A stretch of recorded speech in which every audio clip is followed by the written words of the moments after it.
At LifeScape, I rebranded HR as people operation because of this stigma. If Barrett was coming to town and he asked you to come with your computer charger, you knew what was happening. Owners themselves can sometimes be the biggest HR issue. However, that's where you need a partner to help navigate that so that we can grow as a team and we can grow the right way. Well, good morning, good afternoon, or good evening, whatever the case may be. This is Marty Grunder from Grunder Landscaping Company and the Grow Group with another impactful episode of The Grow Show powered by Steel.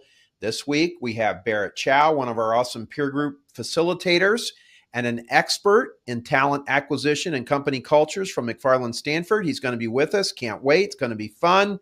Barrett is a bright guy. You're going to love him. But first, a reminder, you can get the latest edition of The Grow Show delivered to your phone, tablet, or computer by subscribing wherever you get your podcasts or watch us on YouTube for an enhanced learning experience. The Grow Show is the greatest thing since Amtrak trains. Never been on one before, folks, that I can recall. But recently, after teaching a group of landscape pros in Boston, I was having a blast.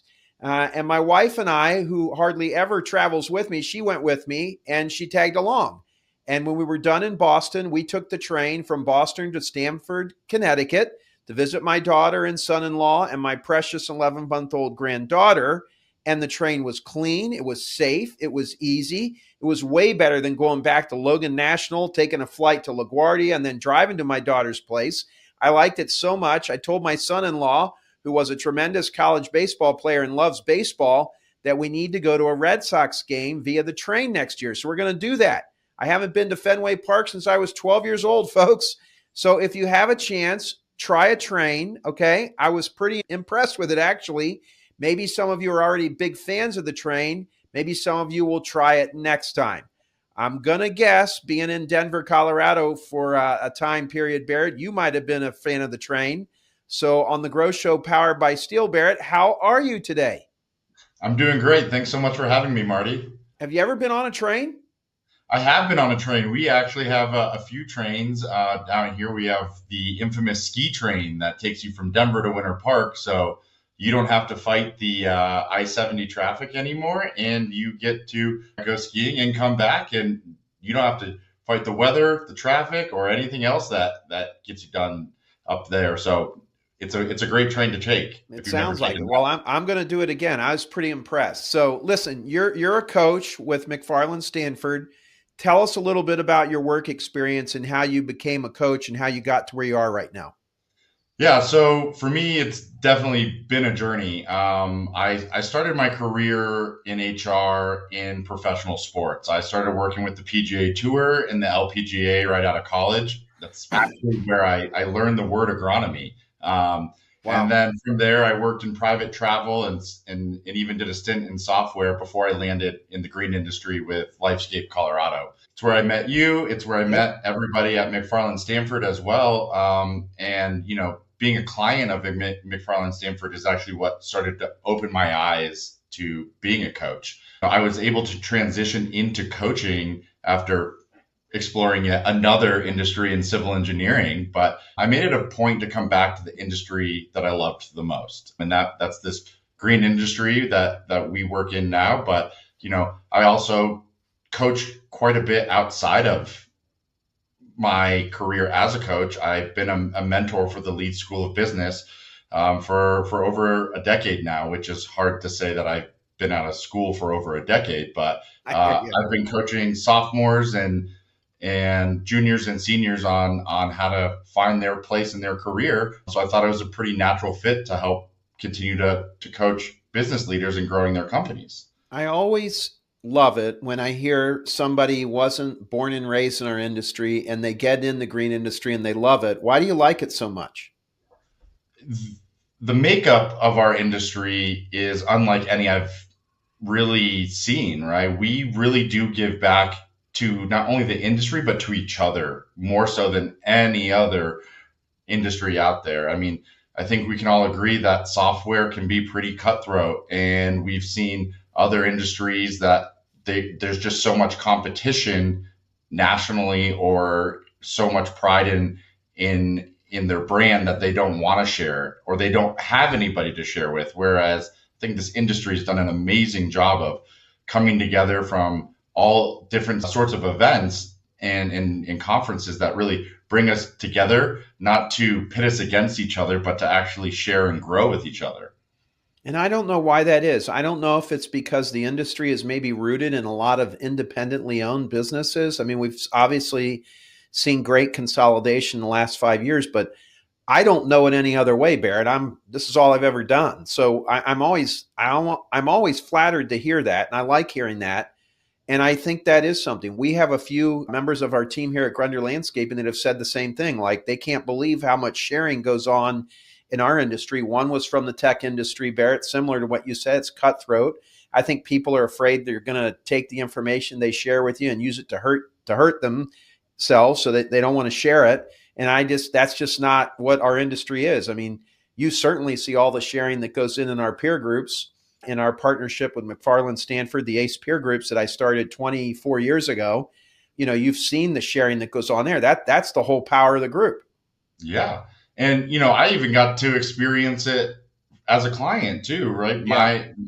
My old owner, he was in a peer group, and what he would come back with, it helped me do my job when I was a team of one and I was new to the industry, and it actually gave me a couple of lifelines to help me do my job better. So nice to hear. Well, I continue to hear awesome things about you from Vince, and just the work that you're doing in the peer groups. Human resources is your expertise. What are you seeing in HR in the green industry? What are landscape pros struggling with? Talk to us. Well, I think what we're starting to see is that leaders are actually embracing HR a lot earlier in their business life cycle. I think when you look at the traditional introduction of HR, or people operations, as I like to call it, we see it a lot earlier in businesses now, because before it was, hey, you had to be 15, $20 million in size, over 100 team members for it to make sense. But now we're bringing in HR professionals a lot earlier in that cycle, and they're getting to be a part of building the foundation for a company to grow on, versus trying to be an add-on to a company. And I think what we're seeing is, with that shift, it comes with what a lot of landscape professionals struggle with. Is this is an area of business that is not in, you can't have a lot of instinctual gut to go through it, right? You need some training, you need to have an education around it. But it's hard for a business owner to come in and relinquish some of that control. And finding the right partnership is, I think, where a lot of pros are struggling. Is, how do I find the right HR person for me and my culture, in my group, and my team? And I think with a lot of the businesses that we work with at the Grow Group and in McFarlin Stanford, one of the things that frustrates me, Barrett, and Vince knows this. I don't know if you've seen me get frustrated over this, but I get really frustrated when I hear an owner of a landscaping company say, and I've heard this a few times, I'm going to get an HR person because I've got to have somebody in here to advocate for my team. And I hear that and I'm like, what are you talking about? So if you don't have an HR person there to advocate for your team, they're going to be taken advantage of by you? Like, I'm not following you. Probably just a poor choice of words. But to me, it was funny. I heard the president of SHRM, and I forget what SHRM stands for, the Society of Human Resource Management. You got it. Okay. And this was a couple years ago, and I'm dating myself. It was before COVID, and they had a podcast with the executive director. And the first thing he said out of the gate was, HR is not a department, it's a philosophy. And I was like, oh, wow. And then he just went on to say all the things that bothered me about it. Like, I just find poorly run HR departments, or poorly run human resources, or poorly run human capital, or what did you call it? People operations? People operations, yeah. Those are ones where it ends up having the employee pitted against the company. And you go to HR, or you go to your people operations person when you don't like the policy, or you don't like something. And I just think that brings so much tension to the room that's not needed. Am I making any sense? Can you expand upon that, or what are your thoughts on that? Well, I think that's actually, at Lifescape, I rebranded HR as people operations Love it. because of this stigma that in traditional business, HR is doom and gloom, right? If Right. HR is in the room, you did something wrong, or you have to go see HR, right? Right. So it comes with a stigma. And for me, as I rebranded it to people operations, it allowed other people to see me in a different light as well, right? There's a joke. I see. That's a great point, that it allowed them to see you as in a different light as well. Keep going. That's good. Yeah, because I think in a lot of my other jobs, like, there was a stigma that I was also known as the Grim Reaper, right? If Barrett was coming to town and he asked you to come with your computer charger, you knew what was happening, I right? got you. But it made a lot of people not even want to interact with me because now you're on Barrett's radar, right? Yep. And for me, what we're seeing though is, hey, there's been a lot of changes. COVID was a big part Oh of yeah. what turned Right. HR on its head. And so we're now seeing that shift from, ooh, this is a cost center, to this is my strategic partner. This is strategic enablement for me to focus on areas in my business that I know nothing about, right? And owners themselves can sometimes be the biggest HR issue. However, that's where you need a partner to help navigate that so that we can grow as a team and we can grow the right way. And we are setting, like I said earlier, a foundation to grow upon, and not building a house of cards that any good HR professional will come in and probably won't join your company if they see it as too much risk I or too see. much cleanup work. So along these lines, what are some small things, whether you own $1 million a year landscaping company or $50 million a year, what are some things that Barrett Chow can tell us to do today on the Grow Show, powered by Steel, that would improve whatever we want to call it? And I like people operations. We call it talent acquisition and development. That's what we call it here at Grunder. How can we improve that? Give us some small things anybody can do. Well, I think the first part is, if you're going to have any sort of HR person, professional, people operations, right? No matter what you want to brand it, they need an opportunity to partner with your leaders. It sounds like a big ordeal, but it's really not. Like, so you mentioned earlier, I wasn't raised in this industry. There was no way I would have been able to accomplish what I got done without having access to my other leaders, but also, hey, you teach me the industry insights so that I can help you, versus, hey, as I help you grow, I'm also of helping you avoid the cliff that you may be driving off of. So when you say partner, that's not an adversarial term. That's a brotherhood term. That's a term of endearment, if you ask me. So when you say partner, like trying to understand the owner, trying to see where the weak points are and working with them. Can you expand more about what you mean by partnering with the owner? Yeah, especially with owners, right? And I would also even go as far as managers of, you don't I know how to see. build you don't know how to build a training program. I don't know what they need trained on.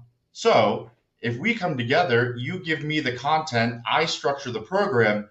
Now we both know how it works, and Yeah. we can level up from there. And I love what you're saying, because that's not adversarial. Like I said, I don't like the word advocate. If you have a relative that goes in the hospital, I would strongly recommend you find someone to help advocate on behalf of your relative. When my mom went in the hospital, if I wouldn't have been there to advocate for her, Barrett, there's no telling what would have happened. She ended up passing away. God bless her. But I advocated for that. That was where I thought she wasn't being taken care of like she needed to, and I jumped in. I think when you go into this with your mindset, I love what you're talking about, that I'm going to partner with the owner. Look, I'm Barrett. I'm your HR professional, but I don't know the industry. We got to work together on this. You got to, I mean, I think I can put together a training program, but I don't know what to train on. So there has to be some dialogue going on. There has to be meeting, not just with the owner, but like to your point there, with the other managers. So we're going to figure out how we're going to make this place better together. Because at the end of the day, turnover costs a lot of money. and we Oh want yeah. to be keeping people. So we got to try to make this place a great place to work. And we all know, Barrett, and if people listening today don't know this, I can tell you that one of the best ways to retain someone is to train them, to take an interest in them, to show them that there's a career path for them, right? 100%. I mean, I think we go back to like I'm a big believer in analogies and sayings, but there's one that we keep in the HR pocketbook right here is what happens if we train somebody and they leave us? Yes, right. What happens if we don't and they stay? Exactly. Love that Right. saying. Right. And it's the same thing with, like one of my favorite quotes from Steve Jobs is we don't hire smart people to tell them what to do. We hire smart people so they tell us what to do. That's Right. brilliant. So we build upon it, and that's how we grow as a team. And that partnership comes in at a lot of different levels, right? And as you continue to grow, you can be in that tactical mindset of let's build a checklist for onboarding to let's build a strategic operational training program that gets you from an assistant foreman to an account manager, all the way to the strategic partnership of how risk oriented are we and how are we going to Right. design our policies to support that and really be integrated into our culture day in and day out. So if we just kind of pause here, if you're watching the Grow Show powered by Steel today, we have Barrett Chow from McFarlin Stanford on with us, our strategic partners. Barrett facilitates many of our peer groups. He's an expert on HR. If you pause this and rewind this, the question was, what are some small things in HR in the area of human resources, people operations, talent development management, whatever you want to brand it as, you can do? And number one, you talked about partnering with the owner and the leadership team, the team leaders, the group leaders, whatever you want to characterize them, find out where the weaknesses are. You mentioned some onboarding. You mentioned a training program. There's a whole host of little things we just shared there that can help. Yeah, I think that if you want to really set your HR department up for success, it comes with time, right? And it's your time to give them the material that they need to help you.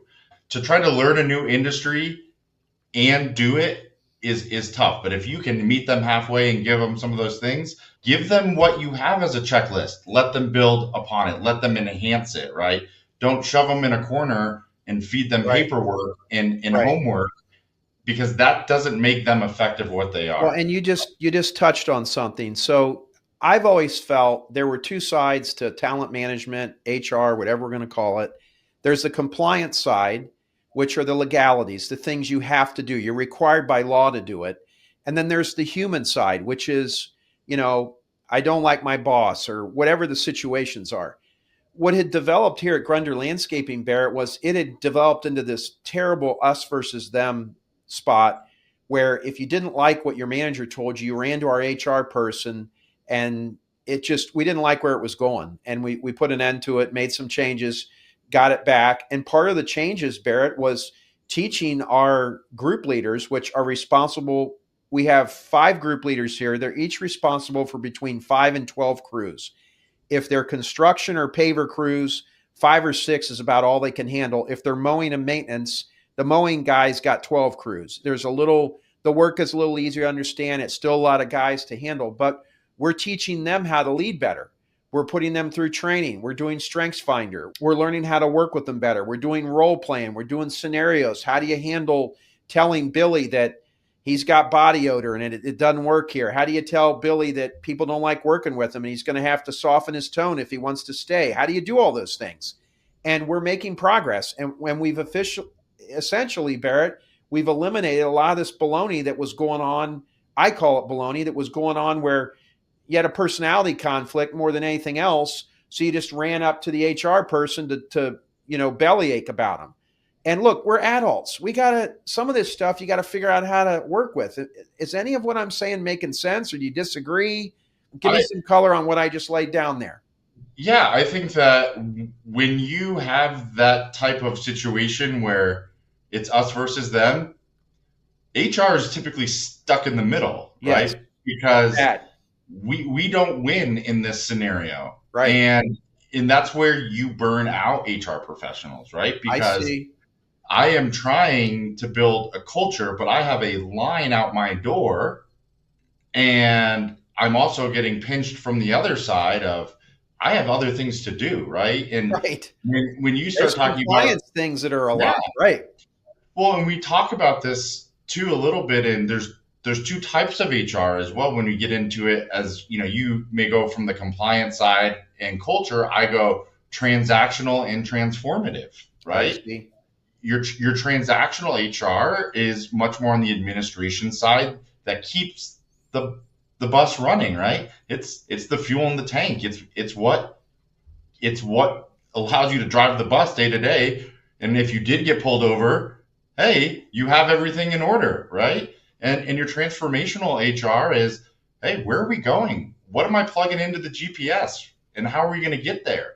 And changing how we approach those conversations and who do we need to train to have these conversations so that we don't have a line out the door of HR, but also that you can approach HR without feeling like it's walking into the Grim Reaper's lair, like Yeah. I said earlier, or that they don't support me at all either, right? So Right. you have to build a very approachable culture for HR to be able to thrive in.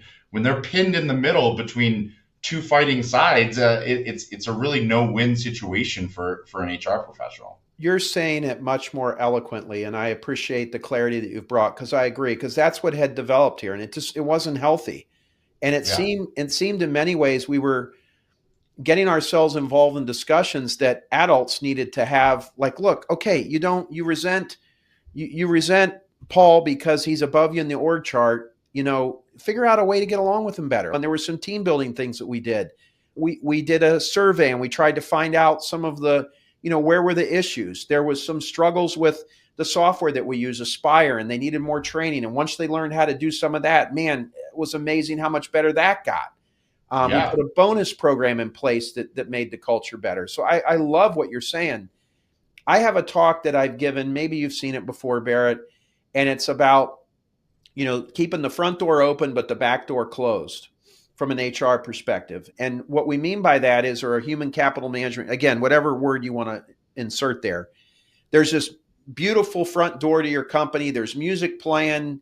It's very inviting. You walk in it. It smells good. You sense the culture. It's upbeat. It's positive. It's success oriented. I see a career path for myself. And then once you get in there's no way out, metaphorically speaking. And so the things that keep them there are the training program, the career path. When you think of that, metaphorically speaking, that our building is our company, and I walk in your front door, is there anything that you have found in your experience that makes somebody want to walk in the front door? And what are a couple things that would make somebody not want to try to find a way out? Like they're not even going to look for a job. They're just going to stay here. What are some things that make people want to come in and make people want to stay?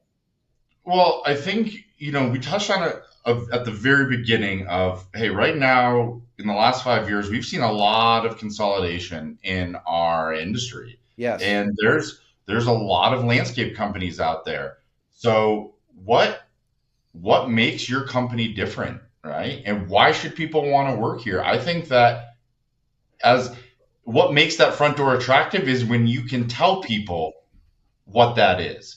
If you don't know what makes you different or why people should work there, then you're going to have a really hard So time that convincing that is them. yeah, and that is something that everyone listening needs to define. And really, it's funny, Barrett, how many parallels there are between that with the internal employee, okay, the person that works at your company, and the internal customer, and then the external customer. It's the same thing. Like same thing with your marketing message. So keep going on. So we want to have this inviting workplace. What else makes up an inviting workplace? Well, it's the same thing with, I think that you hit the word, it's a parallel. Think Yeah, about your client experience. You know why your product is different, and then right, you go deliver on that product. right. You got to know why it's different to work here, and then you have to deliver on it, right? People are able to feel when it is genuine and when it's marketing. And if you can't distinguish why it is, you're going to have a hard time proving that Yeah, you're different. Right. And you have to, really deliver on that promise. But also, it's about consistency, it's about communication, and it's about really living your core values day in and day out so people can feel that. And one of the things I've always talked about too is when we talk about employee engagement and surveys and all these type of things, we have to focus on the 80%, right? Too often does the squeaky wheel get the grease, That right? is so true. We try to change the culture to save the one employee, but we could really be damaging what makes it great to work here for the other 99, right? So we, as I would say, we shouldn't keep the back door locked. I think we need maybe a Right. screen door back Yeah, there, right? there you But go. I like that.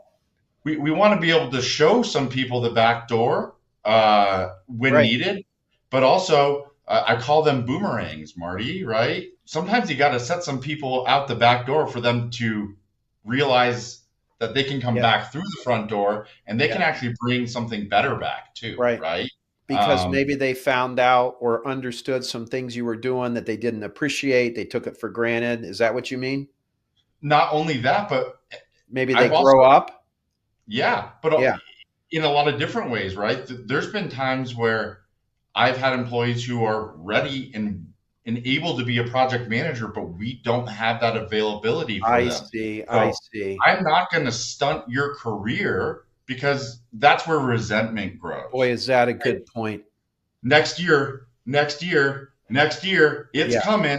Don't worry. Right. Versus, hey, you know what? I don't think we have this opportunity here, Right. but you go get this experience. And when the opportunity comes back, we'll give you a call. You're the Right. first on the list. You're going to bring a lot more value back because you've learned from other people. You've seen it done a different way.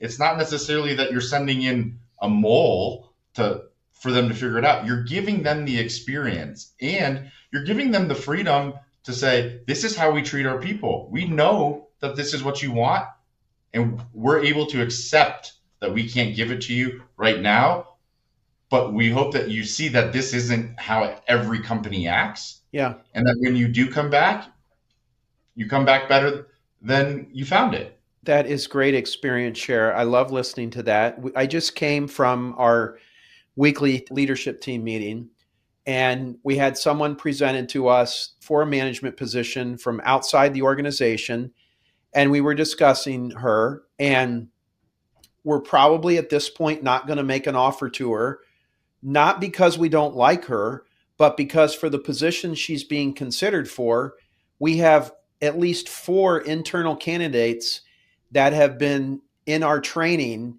and we think that it's better to promote from within. Our mission statement at Grunder Landscaping Company, Barrett, is to create opportunities for our team to grow and succeed by enhancing the beauty and value of every client's property while exceeding their expectations every step of the way. We have something like 13 people now in the last 4 years in our growth that have been promoted from entry level to management or different positions. And it is part of our culture now. And it's one thing to say in your mission statement that you're going to do something, or like you said, look, it's coming next year, just one more year. I know you can do it, and stringing them along. I think it's someone with a really good clarity of purpose that you just described there. Like, look, I gotta do what's right for this person, and they shouldn't be held back. I don't have a position for you. You're great. You're not doing anything wrong. Go take the position and let's keep in touch. And maybe something else is here for you in the future. Can we talk about that? I think that's what I'm hearing you say. And I'm just curious what you think of what I mentioned there about internal versus external, hires and things like that. Do you have any thoughts on that? 100%. Well, Marty, I think that what you just talked about is that's how you keep employees and team members from looking for a back I door, see. right? Yep. Didn't Is think about it that way. You're right. is because what got them in the front door was, hey, we have a training program. And if you go through this program, you're going to get the opportunity. Right.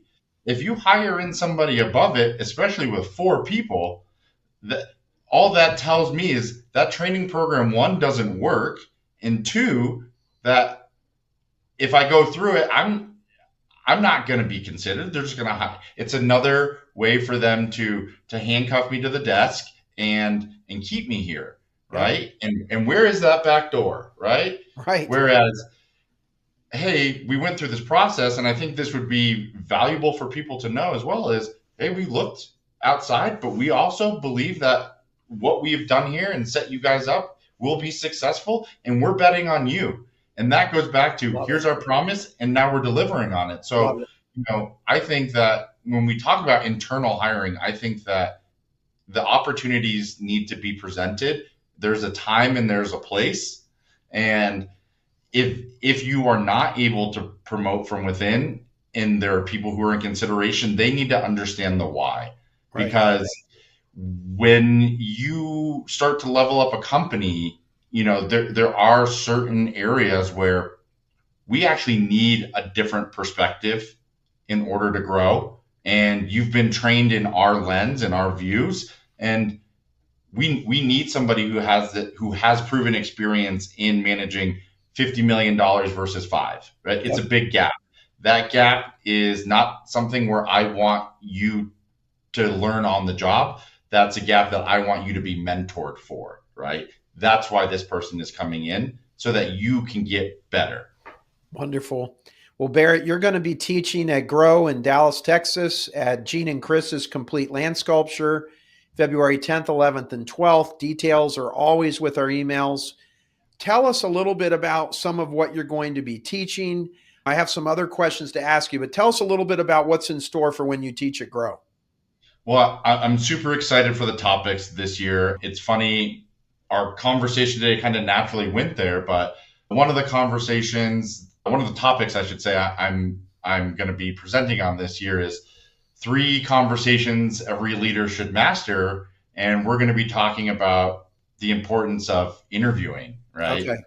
But not just hiring interviews. We're going to talk about stay and exit interviews that really create the ultimate feedback loop for teams. Can you give And us a little bit of insight on a hiring interview, a stay interview, an exit interview, that internal employment brand? That give us a little bit of taste of that. yeah, because it does bleed into the second topic, which is creating and nurturing your employment brand, which Right. really goes to everything we just talked about of, Right. hey, your employment brand isn't what you say about your company. It's about what your team members and candidates and people who interact with your company I see. believe about working there, I'm right? learning. I Um, got it. That's a great point. Never thought about that either. And so for me, when we talk about hiring interviews, we have to make sure that we are matching the interview to the position and that we're asking the right questions in the right interviews. And that goes back to the small things for HR leaders, right? Level of positions and how to suss out what is good experience versus bad experience they're going to need help with. But stay interviews. Why are you not looking for a back door? What makes it so great for Right. you to work here? Because I have to understand why you like it so much so I can help create that. Exit interviews. Hey, on the way out, why did you like here? What were the challenges, right? So we can learn about what we maybe fell short on or where we are falling short as a company. Are there blind spots or is it intentionally being put on the back burner that it's time to pull it off, right? Because it's costing us.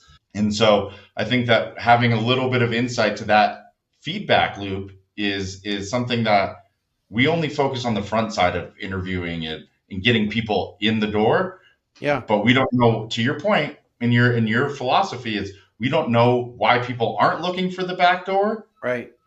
or if they do start looking, how can we Well, change their and perspective? all of this, Barrett, that you're talking, it's about having someone that's focused on this in your company. The smaller your company, there's going to have to be some shared duties. That's just where it is. Yep. Our talent and acquisition manager, Rachel's got a lot of things on her plate. We are a little bit bigger now. So if she would have been here 5 years ago, she would have had 20 things on her plate. Now she probably has 7. So it's a little bit better.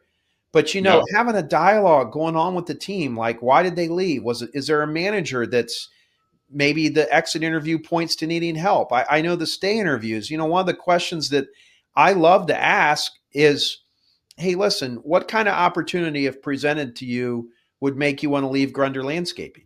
It's nice to hear that. Now, you may not like what it is, but the more you talk about that, Barrett, and I think the more you're engaged with your team, number one, the team's going to feel like you care about them. And I think I can't see anybody wanting to say, well, I like my job, but they don't care about me. I can't see that. That just doesn't seem like that would match up. Like caring about have an employer that cares about you would be a big part about why you like the job. Like if I just go in here and it's not safe, or there's, language I don't appreciate, or yelling or screaming, whatever it is, I think caring has to be a big part of that. I think we're talking about having a good relationship with the team.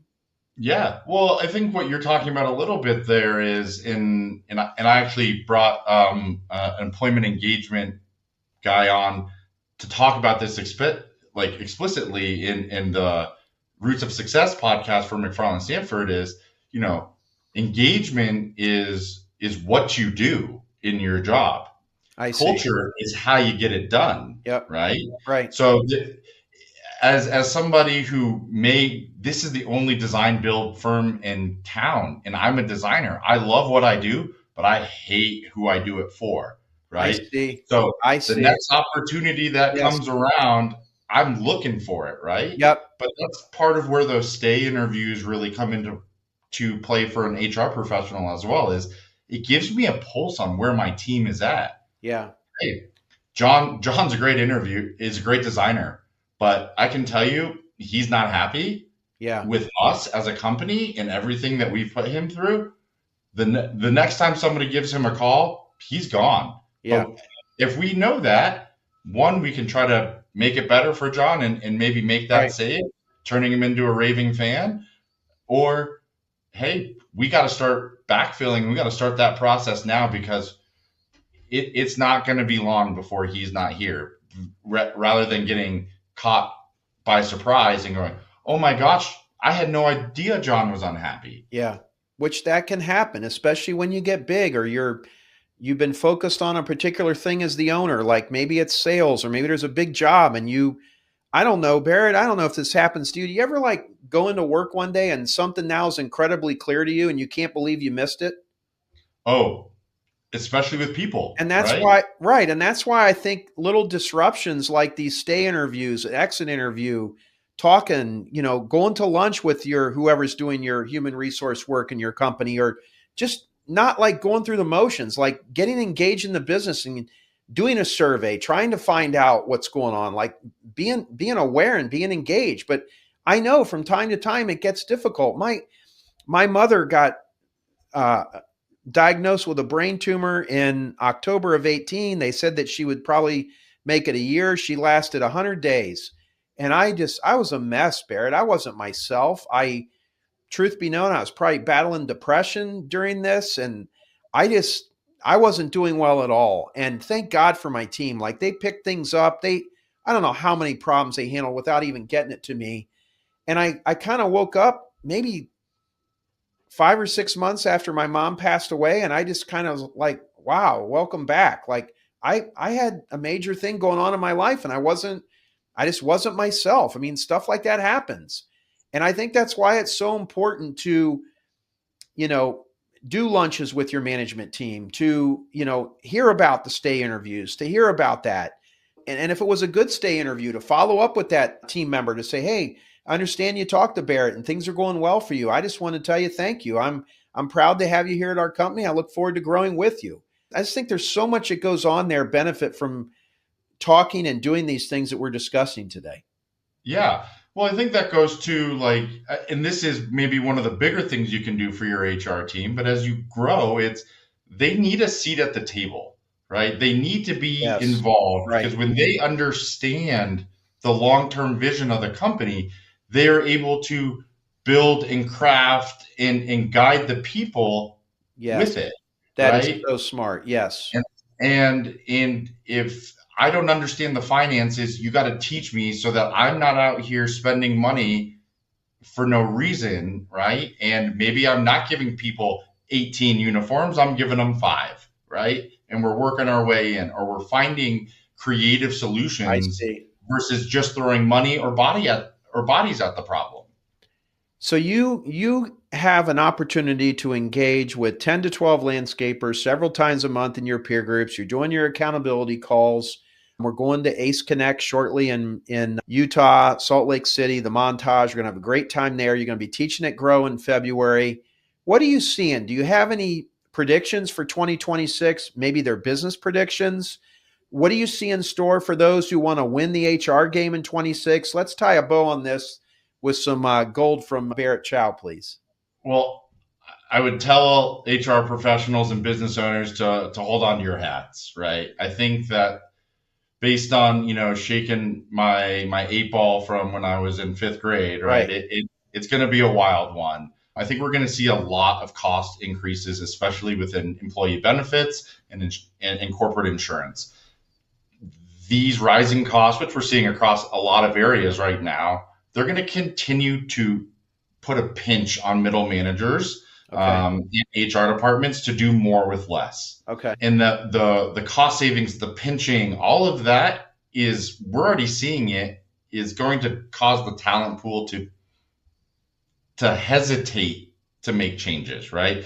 It's not 2020 anymore where people are jumping left and right. We're seeing a change in the economy. We're seeing a change in the overall culture and the outlook of the country. So they're not making changes as willy-nilly or without thinking it through, or, hey, benefit costs are a big deal to families. It's going to be harder to convince somebody to come to your company if that's not something you offer. Yep. Right.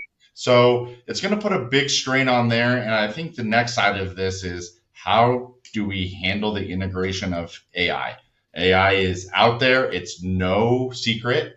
It's in HR is going to be tasked with a very big problem, or to solve big opportunity, as we would say, right? To how do we integrate this in to help us automate and improve our routine tasks that can allow us to be more efficient, but also how are we going to protect our company, right? Yep.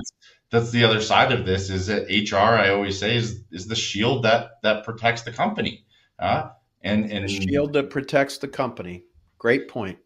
And, usually the other person holding that shield with them is legal, right? And those are not usually the two departments people want to see, but those are the battles that they fight. And it's a thankless job. So, I'm encouraging owners all the time. Make sure that you are showing your appreciation. You're saying thank you to your HR professionals day in and day out, because we have a lot of conversations that will never reach your desk that you're not equipped to handle. And I get it.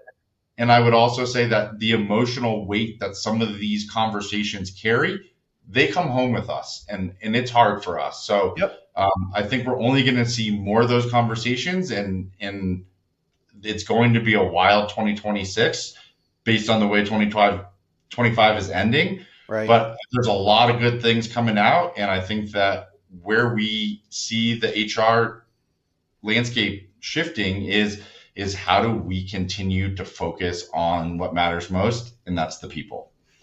I can't think of a better way to close. Barrett, thank you. Look forward to seeing you at Grow. If folks want to reach out to you, they can find you on LinkedIn. I know that. And I look forward to seeing you facilitating a group soon. It's been great to have you on today, and you're definitely coming back. Oh, can't wait, Marty. Great to see you, and we'll see you soon. All right. That was Barrett Chow with McFarlin Stanford, folks. Okay, that's going to do it for this week's edition of The Grow Show, powered by Steel. If you haven't done so already, subscribe to The Grow Show. And if you can, give it a rating or share a comment. That helps more success-minded landscape professionals find us. And if you really want to help us, take out your phone right now and share this episode with your team or any landscape pro you know. Thanks for joining us this week on The Grow Show. We'll talk to you next week. Join Marty Grunder and the Grow Group team for the annual event for landscape pros. Grow 2026 will be held on February 10th through 12th, 2026 in Dallas, Texas, and feature a behind-the-scenes tour of complete land sculpture alongside breakout sessions diving deeper into the topics we cover each week on The Grow Show. Early bird pricing ends on November 1. Register this month to lock in the best rate.